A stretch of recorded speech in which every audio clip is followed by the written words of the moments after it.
इसने क्या किया, चूहे की पूंछ को काटा, पूंछ को काट दिया, फिर उससे चूहा पैदा हुआ, फिर उसकी पूंछ को काट दिया, फिर उसकी पूंछ को।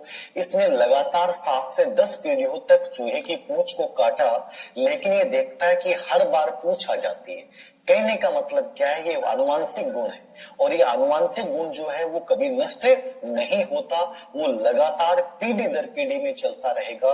ये कौन कहता है, विजमैन कहता है। तो नाम से क्लियर है किस नियम के अनुसार बीजकोष नष्ट नहीं होता। बीजकोष की निरंतरता का नियम किसने दिया है, विजमैन ने दिया है। प्रयोग किस पे किया, चूहे पे प्रयोग किया, कि चूहे की पूंछों को बार बार काटा, लेकिन हर बार चूहे की पूंछ आ जाती थी। कहने का मतलब है आनुवांशिक गुण नष्ट नहीं होता। इस नियम की आलोचना जो की थी वो जेएस रोस ने की। रोस ने कहा कि गलत है, ऐसा जरूरी नहीं है कि ऐसा हो, लेकिन ये प्रश्न नहीं पूछेगा कि आलोचना किसने की है। एक आपको इतना याद रखना है कि नियम किसने दिया और इस नियम का मतलब क्या है, बाकी कुछ नहीं देखना आपको, बस इतना ही देखना है। तो इसने चूहे पे प्रयोग किया था विजमैन ने। महाराष्ट्र में तो ऑनलाइन आपको मंगानी पड़ेगी किताब, ऑनलाइन मिल सकती है, याद रखना। क्या मिल सकती है, ऑनलाइन। दूसरा नियम, ये पहला नियम कंप्लीट हो गया, दूसरा नियम समझेंगे, समानता का नियम।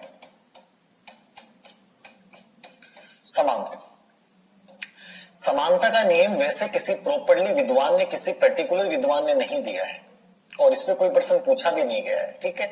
वैसे इस नियम का जो समर्थन किया था वो सोरेनसन ने किया है। इस नियम का समर्थन किसने किया है, सोरेनसन ने किया है इस नियम का समर्थन, बट दिया किसने नहीं है समानता का नियम। यहां मतलब ये था समानता के नियम का कि जैसे माता पिता होते हैं बिल्कुल वैसी संतान होना, ठीक है ना। और यहाँ इसका दूसरा मतलब आप ये भी लिख सकते हैं कि इंसान से इंसान पैदा होता है, गधे से गधा पैदा होता है। अब ऐसा नहीं हो सकता कि गधे से इंसान पैदा हो जाए और इंसान से गधा पैदा हो जाए, मतलब आपके जैसे माता पिता हैं संतान वैसी पैदा होगी, इंसान से इंसान ही पैदा होगा, गधे से गधा ही पैदा होगा। ये कौन सा नियम है, समानता का नियम। तो इस पे ज्यादा कुछ देखना नहीं है, नाम से लग रहा है कि जैसे माता पिता होते हैं बिल्कुल वैसी संतान होना समानता का नियम है। इंसान से इंसान का पैदा होना, गधे से गधे का पैदा होना। तीसरा नियम है विभिन्नता का नियम। विभिन्नता का नियम, विभिन्नता के नियम का जो समर्थन किया है वो डार्विन ने स्पेशली किया है, लेमार्क ने भी इसका समर्थन किया, डार्विन और लेमार्क, ठीक है। इनका मतलब ये था कि माता पिता, समानता का नियम तो क्या कर रहा है, जैसे माता पिता मतलब सेम टू कॉपी पैदा हो रही है, तो टू कॉपी पैदा हो रही है तो मतलब समानता का नियम है। और विभिन्नता का नियम ये कहता है कि माता पिता के जैसी संतान ना होकर कुछ गुणों में भिन्न गुणों का पैदा होना, ये विभिन्नता का नियम है। मतलब एज इट इज नहीं हो रही है, उसके कुछ गुण भिन्न होते हैं। जब पीढ़ियों में अंतर आता है, समय का अंतर आता है, तो कुछ गुण लुप्त हो जाते हैं, कुछ नए गुण आ जाते हैं। ये डार्विन ने कहा था, और डार्विन ने एक नियम और भी दिया था, आपको पता हो तो, प्राकृतिक चयन का नियम। क्या दिया था, प्राकृतिक चयन। ये प्राकृतिक चयन यही कहता है कि व्यक्ति वक्त के साथ बदलता है, व्यक्ति अपने कुछ गुणों को छोड़ देता है, नए गुणों को ले लेता है। योग्यतम उत्तरजीवित, तो योग्यतम उत्तरजीवित मतलब वो उन्हीं चीजों को अडॉप्ट करेगा जो उसके लिए जरूरी है, बाकी को छोड़ देगा। तो विभिन्नता का नियम किसने दिया, डार्विन लेमार्क ने दिया, नाम से क्लियर है। समानता का नियम कहता है जैसे माता पिता है बिल्कुल वैसी संतान। विभिन्नता का नियम कहता है माता पिता के समान ना होकर कुछ गुणों में भिन्न पाई जाती है, क्योंकि वक्त के साथ कुछ गुण लुप्त हो जाते हैं और नए गुण प्राणी जो है अडॉप्ट कर लेता है। ये विभिन्नता का नियम है, और इसी का सब नियम था प्राकृतिक चयन, जो डार्विन ने दिया था कि जो योग्य होगा वो जिएगा, और योग्य होने जीने के लिए आपको कुछ चीजें नहीं लेनी पड़ती हैं, कुछ चीजें आपको छोड़नी पड़ती हैं, तो योग्यतम जीवित। ओके, चौथा नियम प्रत्यागमन का नियम। बस नाम नाम देखने और कुछ नहीं करना आपको। प्रत्यागमन का मतलब होता है रिग्रेशन, रिग्रेशन, प्रत्यागमन, ठीक है। ये वैसे किसी ने दिया नहीं है, बाकी मेंडल ने इसका समर्थन किया था, दिया किसी ने नहीं, याद रखना, इसने समर्थन किया था इस नियम का। प्रत्यागमन, सोरेनसन ने भी इसका समर्थन किया था। प्रत्यागमन के नाम से कुछ भी नहीं लग रहा है आपको, बाकी के सबके नाम से कुछ क्लियर हो रहा है, लेकिन प्रत्यागमन के नाम से कुछ भी क्लियर नहीं हो रहा। प्रत्यागमन का मतलब है अपोजिट गुणों का पैदा हो जाना, कि मम्मी पापा बहुत श्रेष्ठ है और संतान निकृष्ट पैदा होगी, मम्मी पापा निकृष्ट थे और संतान कोहिनूर पैदा हो गए। बाबर का बेटा हुमायूं, बाबर मुगल साम्राज्य का संस्थापक, बाबर का बेटा हुमायूं विलासी, कामी, आनंद लिए। हुमायूं का बेटा अकबर, कहां हुमायूं कहां अकबर, ये क्या है, प्रत्यागमन। प्रमोद महाजन का आपने नाम सुना, बीजेपी के बहुत बड़े नेता थे, श्रेष्ठ नेता थे, उनके बेटा हुआ राहुल महाजन, कोई नहीं जानता। विलासी था, शराबी था, आनंद लिए जिंदगी में, बाकी कुछ नहीं किया। तो जिंदगी में ऐसी चीजें होती हैं, ये प्रत्यागमन है, ठीक है ना, रिग्रेशन है। बहुत बार ऐसे हो जाते हैं कि अपोजिट गुणों का पैदा हो जाना, कि माता पिता श्रेष्ठ संतान निकृष्ट पैदा होगी, संतान माता पिता निकृष्ट संतान निकृष्ट, आपा कहते हो यार वो क्यों जाऊं आयो रे, क्योंकि मम्मी पापा देख के आदमी यार वो देख कठों आयो है। तो ऐ की जो नियम लागू हो जाए, रिग्रेशन बोले, अपोजिट बोले, याद रखना कि विपरीत गुणों का पैदा हो जाना, ये प्रत्यागमन का नियम है। तो इसके नीचे लिख लेना, बाकी के तो नाम से क्लियर है, प्रत्यागमन में क्लियर नहीं हो रहा कि अपोजिट विपरीत गुणों का पैदा हो जाना, विपरीत गुणों का पैदा हो जाना। कौन से गुणों का? विपरीत गुणों का पैदा हो जाना है प्रत्यागमन का नियम, रिग्रेशन। विपरीत गुणों का पैदा हो जाना है प्रत्यागमन है, विपरीत गुणों का पैदा हो जाना है प्रत्यागमन का नियम। लिख लिया? समानता सोरेनसन, विभिन्न समर्थन किया, विभिन्नता का डार्विन लेमार्क ने किया, प्राकृतिक चयन इसी का पार्ट है। प्रत्यागमन का समर्थन मेंडल और सोरेनसन ने किया है। सर हमारे घर में भी रिग्रेशन है, ससुर जी और मेरे हम भी। क्या बात है कीर्ति जी।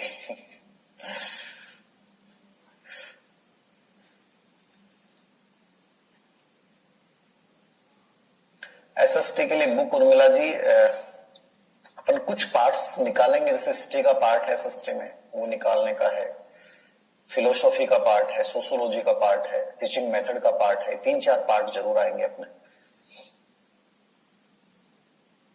सुमित जी फर्स्ट पेपर भी शुरू करवाएंगे, थोड़ा सा इंतजार करें, एग्जाम में टाइम है, भी चिंता नहीं करें, कोशिश पूरा करेंगे।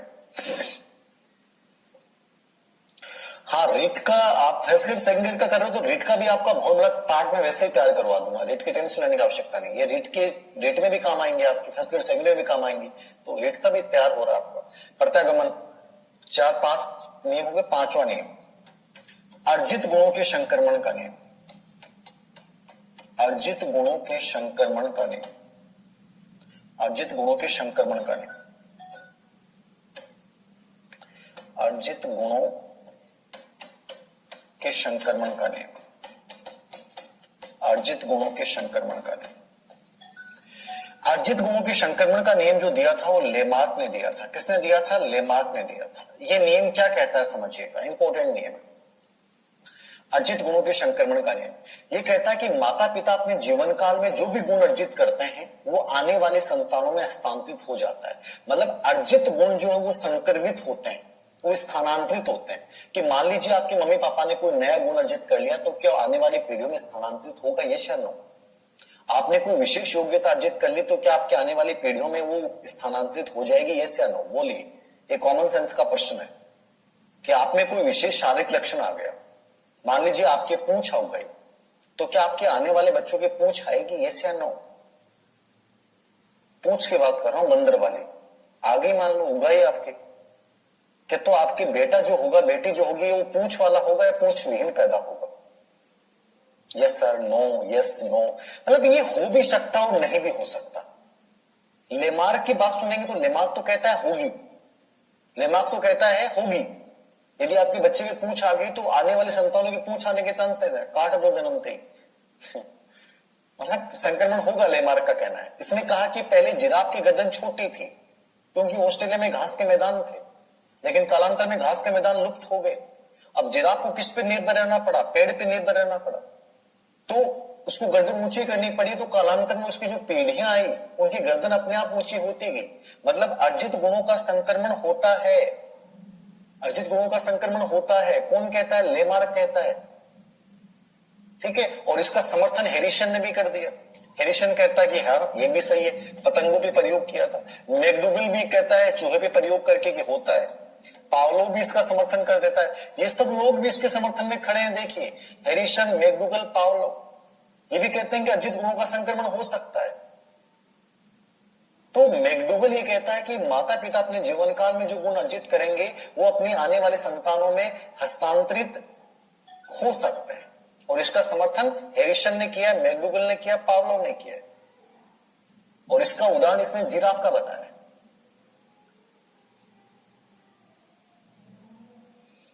यस, लिख सकते हैं इसमें। इसके अनुसार अर्जित गुणों का स्थानांतरण होता है, लेमार्क कहता है, और इसका समर्थन हैरिसन, मैकडूगल, पावलो ने किया है।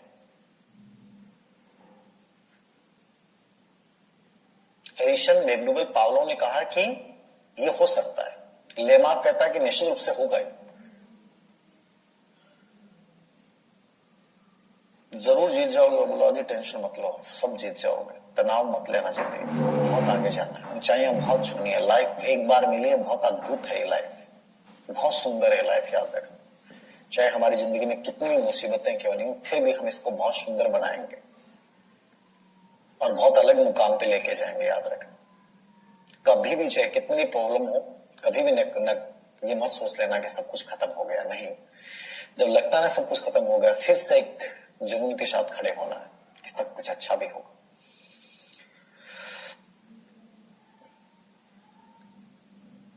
यस यस, ओके, हो गया अजित गुरु के संक्रमण का नियम। सातवां, छठा नियम। छठा नियम बड़ा इंपॉर्टेंट नियम है, वंश सूत्रों का नियम। सबसे इंपॉर्टेंट नियम आ जाता है इसको, वंश सूत्रों का नियम, ठीक है ना। वो वंश सूत्रों के नियम या वर्ण संकरता का नियम, वर्ण संकरता का नियम, इसको प्रभाव या वियोग का नियम भी बोलते हैं। प्रभाव वियोग का नियम भी बोलते हैं, ठीक है ना। इसको पृथक्करण, पृथक्करण या स्वतंत्र छंटाई का सिद्धांत भी बोलते हैं। पृथक्करण स्वतंत्र छंटाई का सिद्धांत भी बोलते हैं। किसने दिया था? मेंडल ने। किसने दिया था? मेंडल ने। इंपॉर्टेंट है, उद्यान मटर पे इसने प्रयोग किया था। उद्यान मटर पे इसने क्या किया था? प्रयोग किया था। बहुत प्रश्न आया इस पे। वंश सूत्रों का नियम, वर्ण संकरता का नियम, प्रभाव या वियोग का नियम, और इसको पृथक्करण और स्वतंत्र छंटाई का नियम भी इसको बोला जाता है, ठीक है। वंश सूत्रों का नियम, वर्ण संकरता का नियम, प्रभाव और वियोग का नियम, पृथक्करण का नियम और स्वतंत्र छंटाई का नियम भी इसको बोला जाता है। ये पृथक्करण और स्वतंत्र छंटाई इसके दो पार्ट थे। ये क्या थे? एक और दो, ठीक है ना। ये दो इसके पार्ट थे, उपनियम थे। मूल नाम तो यही है इसका, वंश सूत्रों का नियम, वर्ण संकरता का नियम। ये दोनों नाम मूल नाम है, ठीक है ना। इसको वंशानुक्रम का सबसे आधारभूत नियम कहा जाता है। क्या कहा जाता है? सबसे आधारभूत नियम यही कहलाता है, आधारभूत नियम। वंशानुक्रम का आधारभूत नियम इसे बोला जाता है वंश सूत्रों के नियम।